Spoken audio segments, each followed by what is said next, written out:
Guys, so today we're at, if you can look around us, we're at the Battlefield Point Park at the battlefield of Lookout Mountain, also known as the Battle Above the Clouds. And it happened in November of 1863 during the Civil War. And what happened was Bragg was in control of the Confederate forces up here on Lookout Mountain.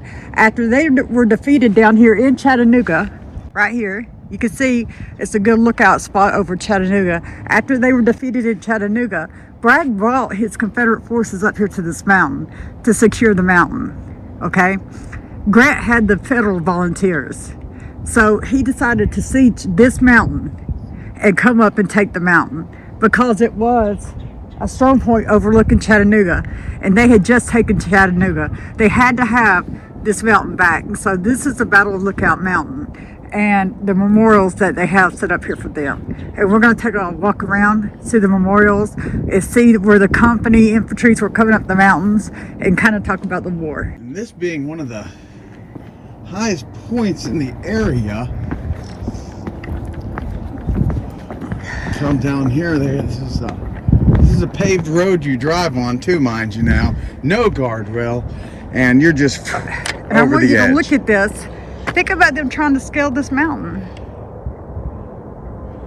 You know, and what's so funny to me is if you'll look at that bend right here in the river, this is the bend that they talk about that when it first started, the first night that this started, 3 boats of Union soldiers come down through this bend at night with Confederate forces parked on either side of this bend.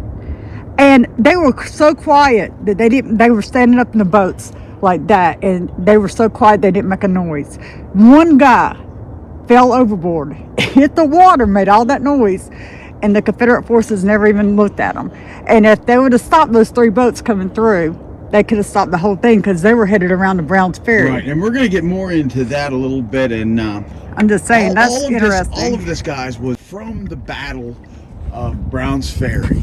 Yeah. All right, and all of that before that. See, this area was the major supply route for the southern United States to move troops, to move supplies themselves, weaponry across this area into the west. Because the war was, that we had Texas. Texas was part of this, so we had to get troops, munitions. So this was kind of like the central point where everything met. And the Union troops knew that in order to stop the westward advance of the war, they would have to capture this area. Right. But, let's go around. Let's take a look at this park here. This is Point Clark. There's a few more stops, so when we get to the next stop, we'll pick up with a little bit more of the story. Yes, and they have monuments set up to all of the infantry units that were serving on both sides, and a lot of them are just, they talk about the commanders that were in charge, where they were fighting, what they were doing. And this one right here, if I'm not mistaken, is the New York Peace Monument. It is. Okay, and they put this one up after everything going. You'll see how new it is when we get up here. And it's in the dedication for peace and unity after the war, and it's a dedication to everyone that fought on this mountain. So we're going to go up here and see. We'll go check this monument out. Okay. It says, on November 23rd, 1863, General Hooker was directed to make a demonstration early the following morning on the point of Lookout Mountain with the troops in Lookout Valley under his command, aggregate 9,681. So this is where it all started with Gary's line was up here, engaged. And this is the New York's Peace Monument. And Gary was one of the commanders. Right, the actual battle for this mountain started really a week earlier with Brown's Ferry and with Chattanooga, then in Brown's Ferry. See, you'll see up there listed. And the other battle that I cannot get the name. I can see it, but I can't say it right now. Chickamauga. See right here, this monument is erected by a grateful communities, right, in commemoration of services of the officers and soldiers of the state of New York. Right? So you go around and you see how they made this huge monument up here. It's really beautiful.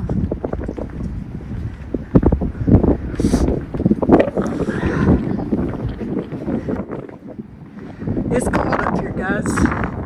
It's very chilly up on top of this mountain for sure. So my hands will feel like ice. And this is the New York Peace Monument. Get a picture? And I will. But I want to point something else out too. Those cannons down here that we're looking at. We're gonna go down there and see them. Let's walk this way. And a lot of times that's where the infantries were lined up. Their markers were where the infantries were lined up coming up that side of the mountain.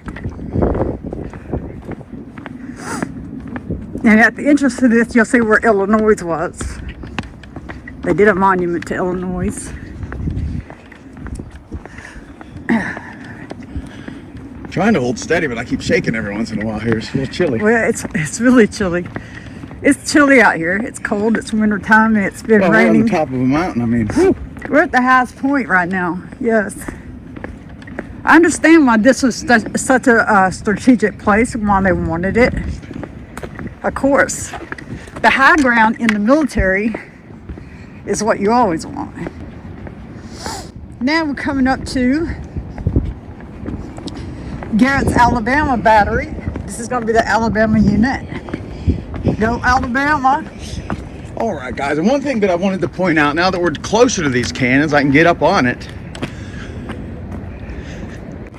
In our first two videos, and this is video 3 of the series, but the first two videos we were more in the early part of the foundation of the country, War of 1812. Notice cannon technology has not changed much. No. So if you think from 1812 to 1864 when the Civil War started, this is the design of the cannon. What is neat is from 1864 all the way to 1918, warfare just increased and increased. Hey, and if you guys out there have any relatives or friends that you know their stories from World War I, World War II, drop a comment below. We'd love to get those stories from you. Okay. You see this bend? Yes. And right here where we're standing is where the Alabama infantry was. This is the side of the mountain that they guarded. And if you look down through here, guys, this is what they were looking at. So you'd have to see that, the soldiers coming up towards you up through those woods. See that? Yeah, you would. Yeah. So they did have the high ground. This was an amazing lookout point. But something else that we all have to think about is we're seeing all these buildings and structures, and there was very few buildings and structures in Chattanooga at that time. Right. It was Chattanooga all was wooded. a city, and you could see it, but it wasn't like that. Of course, it was still wagons and things like that. It wasn't built up like this. All of this wasn't there. It was all woods.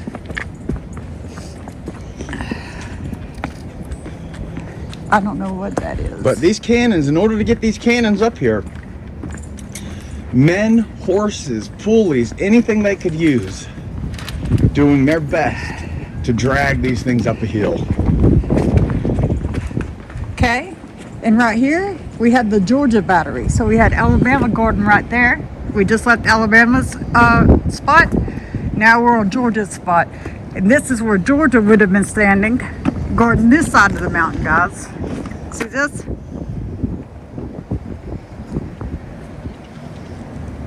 This is Georgia's spot. And we'll walk on around. You'll see we're covering the side of the mountain. And I can understand why Sherman took his time advancing. Because I want you to look at this. See this straight down? Look at this. That would be nearly impossible to go. You can't pull a cannon up that. That's not going to happen. But when you're in the military and you have the high point, right? Yes. And you're battling a war coming up a mountain, then you're going to want to have the high point. And Sherman knew that. Sherman knew they had the high point and decided to take their time about coming up here. Whew, it's cold. It's very chilly up here. I can't feel my hands right now.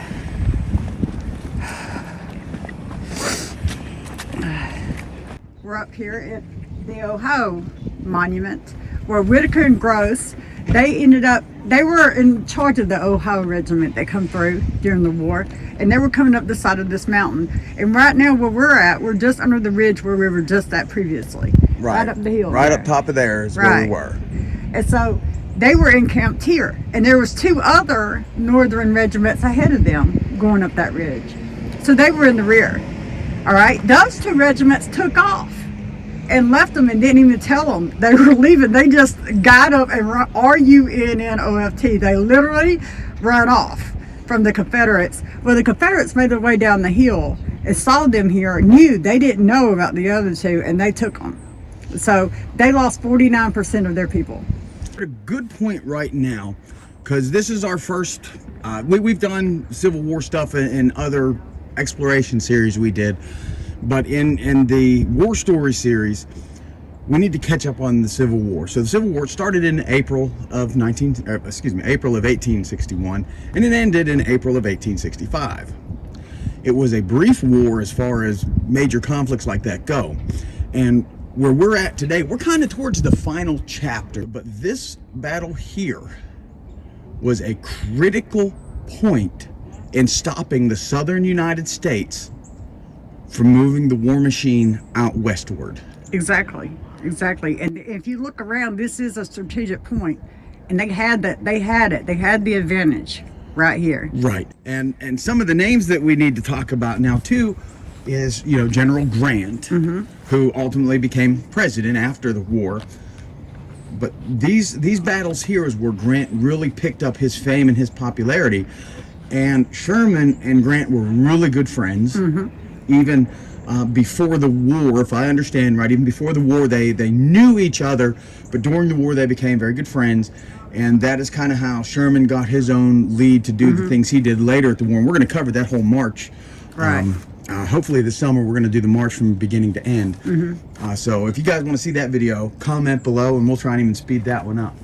So, but right now, we're at a critical point. We have guys down here that are being volleyed from the top of the hill. Right. And that's where we're just at. And we have... This is the Craven's house right here. Right, yeah, this is the Craven's house. And you want to tell the story of the Craven's house? Right. The Cravens, he was a fan of the Confederacy. He was on the side of the Confederacy, but he didn't agree with secession from the Union. He wanted to stay a part of the United States.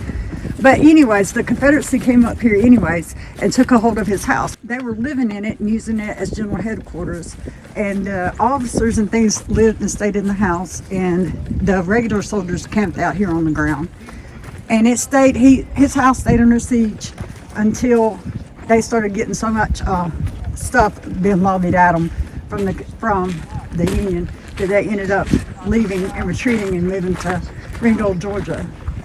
So they really got the short end of the stick on that. They did get the short end of the stick on that because he didn't want any part of it. They were up here by themselves. This is the Craven's house. And him and his poor family, he was an architect from Chattanooga. And he come up here and built this house for his family and himself to kind of get away from the chaos of the city and things. And then the war was brought to his front door, literally. And that's bad. It's a beautiful home. It is, and you know what? If we don't do this, someone's going to tell us that, oh, why didn't you go out on that back porch and show us the view? We're going to. So we need to do that. I'm going to go around. Look at this. It is beautiful. He did a good job building this up here. I'll say. I love the siding here. This way. Look at these old floors. That's what I was noticing. I'm going to zoom my view out a little bit. There we go. Take more of this in. Wow. So this was a view from their front porch. Look at this, guys. Oh, ladies and gentlemen, I'll tell you what. Let's sit here and let's have a cup of coffee. We need to all meet up here one day and have a cup of coffee on this back porch. Look at this. Oh, wow. Here, get a picture. I'm going to tell you what. It'd take more than Union Army to get me off this hill, I'm telling you. They'd be burying me on it. Nice, right? Yeah, I definitely want one too. So can you imagine you're sitting up here and you and your family are here and you worked way down there, right? And you're thinking this is nice and peaceful place to raise your family, and then all of a sudden the Confederate Army moves in onto your doorstep. Well, you know, it's kind of like we said in our very first video. At no point in Gen X forward history have we been this close to a global conflict. Right.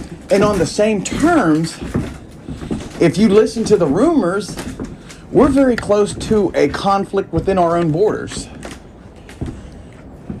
We are, really. But, you know, I think at our next stop, we'll start talking a little bit more about the battle and the way the battle itself went. Mm-hmm. We don't want to give you all the facts. We just want to tell you a fun, entertaining story about our history, our past. Mm-hmm. So if you like this format, please let us know so we can continue with it. If you want more dirty facts, we can put them in there. I don't think they have them. I don't think you have access to it. Yeah, I don't think so. Yeah, because that is not a lock from the 1800s. No, that's a new one. The doorknob looks like it probably is. I love those old porcelain doorknobs. Yes. I was looking at this. It goes down underneath here, so I was going to go down here and look. See, they got something that goes down there. You see it comes down.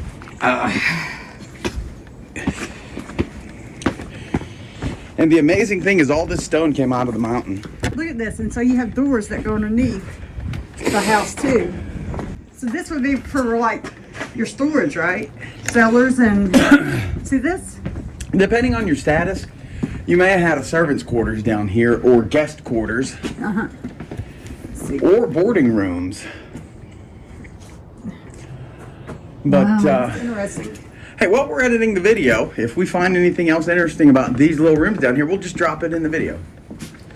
These rooms are very interesting, though. If you look in the windows, they're very small and like a sod room. You know? See, now that's an old brick right there. But Yeah. some of these bricks, they don't look that old. I'm not saying they're not like 80, 90 years old, but they're not 1800s. These are 1800s old. I don't know if you can see in there, guys. Let's see if we can see. You can see what I saw. Yeah, see? That's what it looks like inside.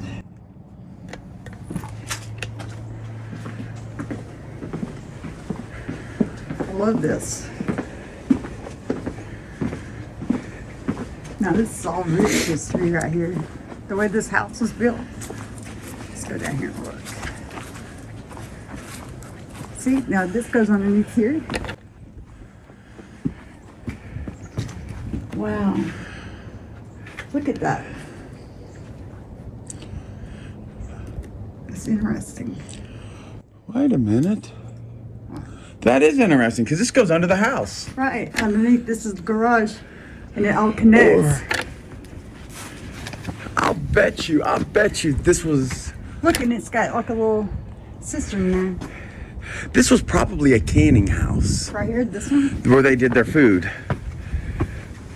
More well-to-do families had a separate building that they used for canning and prepping all their food, even Look at storage. this. That's interesting.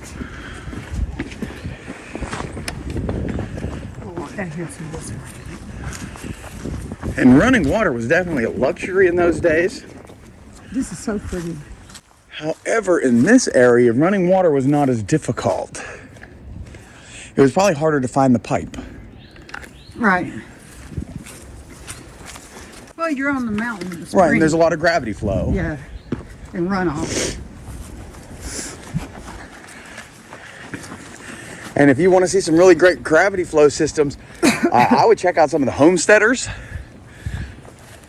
There's one that I check out online. He does rainwater collection in West Virginia, but there's a lot of them that have gravity feed. Okay, so over here we have the Georgia. You know, the Georgia battery. These were all the companies that fought. You're going to see the markers. All the companies that fought up here on this point. New York always has to go big or go home, right? All right, this is a great analogy from the view, the vantage point we had earlier. And I'm going to try and hold my camera in the same spot so I can line them up on the screen for these guys. And this is the vantage point here of the same, of the Chattanooga River right there. So that bend that we could see all the bend the whole way around, we can only see one bend from right here. And these are all the companies. You can read out the states: Indiana, Iowa, Missouri, New York, Ohio, PA, Kentucky, and Wisconsin. And here's the New York. You know, and I'll tell you, that is something that scares me today. What happens? What happens whenever someone says you have to take a side? Right. That's something we all need to think about, because we can't all France our way out of this. No, you can't. And it's going to be required that you pick a side. It depends on what the factions are, I guess, that are divided. Well, that's going to be the big point. Ireland's brigade.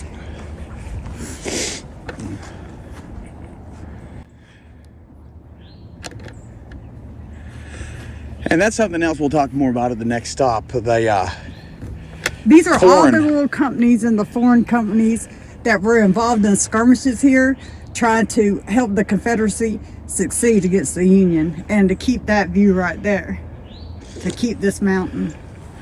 And as we're coming to this little section here going as a close, keep in mind the number of immigrants coming into our country right now, because that's going to be very important in our next little segment here. Yeah. Let's go down here and see this. And this is like a little log cabin. That is definitely pretty. I love how they did those beams. Yeah, they're pretty.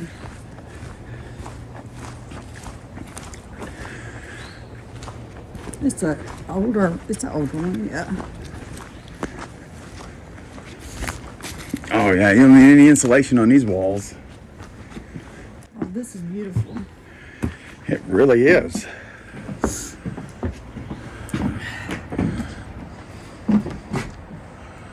You can see inside there. Love the ceiling. It's almost like abandoned exploring here. Look at the walls. This is beautiful. Yeah, well, yeah. Someone was quite modernly in here. Right. But the home itself, The home itself is beautiful. it definitely looks very dated, back to 19 something. You see inside here. Or they just replaced these. This is one of the rooms.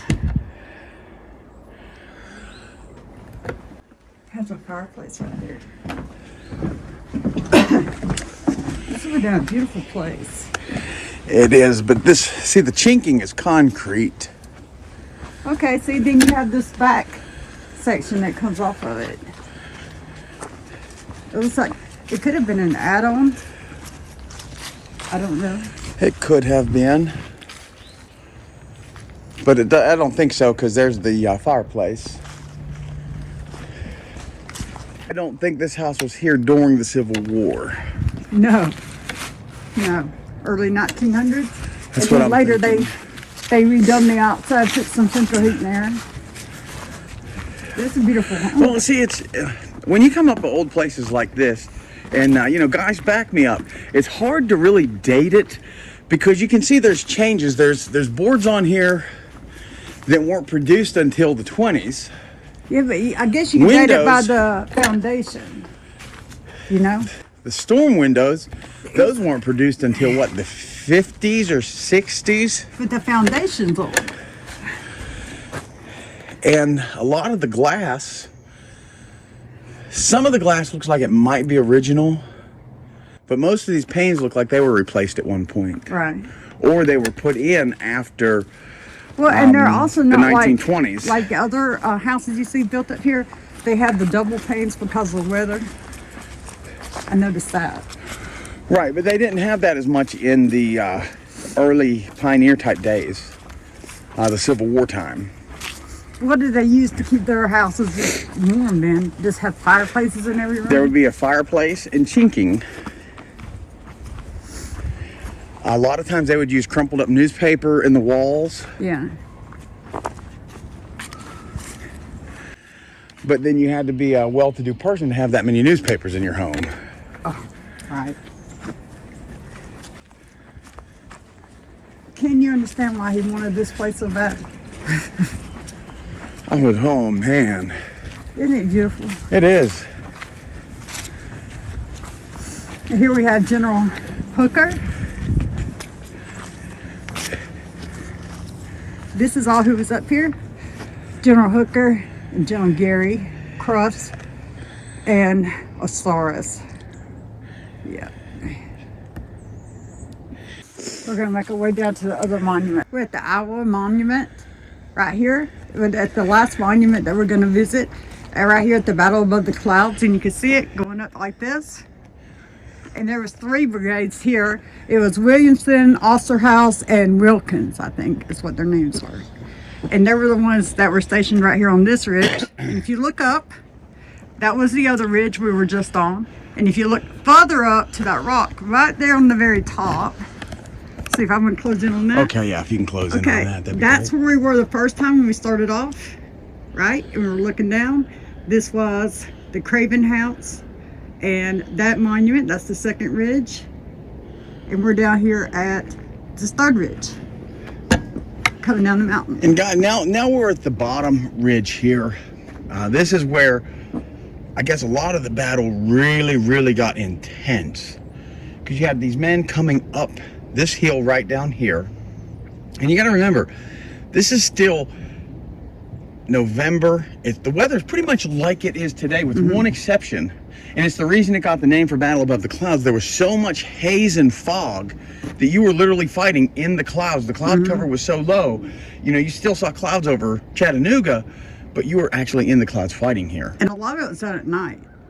Even during the day, they said, though, it was foggy and cloudy, and they couldn't see anything. These forces, the Union forces, are going uphill. They're digging these little trenches to hide in, but it's not doing well because the Southern troops had all of these trenches already dug out. Right, all the way up through there. And the Southern forces are putting a barricade downhill on these gentlemen. And the thing is, what a lot of people want to kind of overlook was the number of people. But now, why did the North have such a large army during that time? Well, during the Civil War, they kind of made an all opens gate at Ellis Island. So if you were an immigrant to this country, as long as you would put on our uniform and fight for the Union Army, you could become or the Federals, then yeah, you were instantly a citizen. And what are they doing right now? And it's pretty much, it's almost the same thing. You're coming across this border, and they're doing the same thing and right they're going now. to expect, if something happens in this country, one side is going to expect every single one of these people that crossed to fight for that side. Right. So, you know, I mean, we're at a very critical point again in history. But that's why the North had such a victory here. And it really wasn't such a victory because the lives lost on the northern side was tremendous. Right. They lost about 50% of the people that they came in here with. They did, the Southern troops. But when you have someone that's always coming in, if you have 100 guys on this hill, and then you have 100 guys come up with muskets and shoot, but you have another 100 behind them to come up and shoot immediately, and another 100 behind them to come up and shoot immediately. That's a great battle strategy. You've essentially turned your muskets into machine guns because you have rapid fire. Right, all the time. So the Southerners didn't get a break from that. And eventually they were overtaken up here. Oh, during that war, there's no question in my mind, if one side would have come up with mass production of repeating rifles, that side would have won the war. And when they were forced, when the Confederates were finally forced back off of this mountain, they withdrew back into another section of Georgia, which is the next battlefield we're going to cover. General Bragg took his forces and went that way, back east, into Georgia more. See, because one thing is you had Sherman and you had Grant, and we're just going to talk about the major big names. You know, if somebody wants to go into Claiborne and all these guys, they can go and kind of look that. And I encourage you to do it if this interests you. Claiborne was great. He really was. He was a wonderful leader. But now the big guys at this was Hooker, who was on the Union side, Grant, and Sherman. And almost in my mind, it's like all three of them were against Bragg's. Yes. I mean, you had Claiborne, you had all of these other units, but Bragg's was the target. He was the one that they wanted to wipe out. Right, and he was the one in command of holding the mountain. What ended up happening is, the Union forces, they were able to hold the mountain. And then you had Claiborne, you had all of these other units, but Bragg's was the target. He was the one that they wanted to wipe out. Right, and he was the one in command of holding the mountain. And then you had Claiborne, you had all of these other units, but Bragg's was the one that they wanted to wipe out. And what ended up happening is it's a 2-hour drive, guys, from but actually it's about an hour drive from Little River Canyon in Alabama to here. And Bragg's troops were pushed all the way back into Little River Canyon. But when they were forced into Little River Canyon, that was it. Chattanooga had been claimed for the Union. Westward advancement had stopped. They lost Lookout Mountain. And essentially, you know, everybody wants to call Gettysburg the major turning point of the war. But this was a huge turning point of the war because it stopped the supply runs. Exactly. It stopped everything up that major river, You know, So, yes. I mean, they had some supply runs through Alabama and Mississippi, Louisiana. Yeah, but Brown's crossed. Ferry was a major supply run up through the Tennessee River. And Right. this was cut off. It was cut off after this battle. Right, but still in southern Alabama at this time, and southern Georgia, southern Louisiana, it was still wilderness. You know, I don't know if any of you have ever gone through southern Mississippi or Louisiana, even up to mid-Louisiana. There's a lot of marsh and swampland. They didn't have the bridges. They still had to get supplies over. The easiest way to get supplies to that territory was this route here, because you bypassed all of that bad land. You've come to a place that's already been progressed. There were dirt roads, you know, that went across. There was locomotives at that time that you could get into that area. They had railroad tracks run in places. So the South was really getting up, and something that we'll get more into when we do the Battle of Gettysburg. But a little prelude is, at that point in history, it was about this time right here that Jefferson is calling France on the phone, and he's like, hey guys, we want some help from you to take this territory. And they're calling Britain saying, hey guys, we need some help from you. And Britain and France both told the Confederacy of the United States, we have to have a major victory before we're going to give you any backing. And these losses right here, had Jefferson and the Confederates done their whole initial war strategy of just defense, because the Confederates were great at defense, it was when they started their offensive pushes that they had a weakness. But guys, I really hope you like this video. Again, Jen and I, we love coming out and making these videos for you. It's cold today, but you know, it's still a nice day to get out and do this. So drop some comments below. Please subscribe if you want updates on the next drop. And please come up here and see Point Park, and come see the Battle Above the Clouds and the monuments. It really is impressive, and the views are impressive. It is, and it's an important part of your history as an American. If you were born in this country, if your ancestors were originally in this country, or if you come through and you got your American citizenship the right way, this is meant for you. Yep. All right. All right, guys. Well, I guess we'll catch them in the next drop. Okay.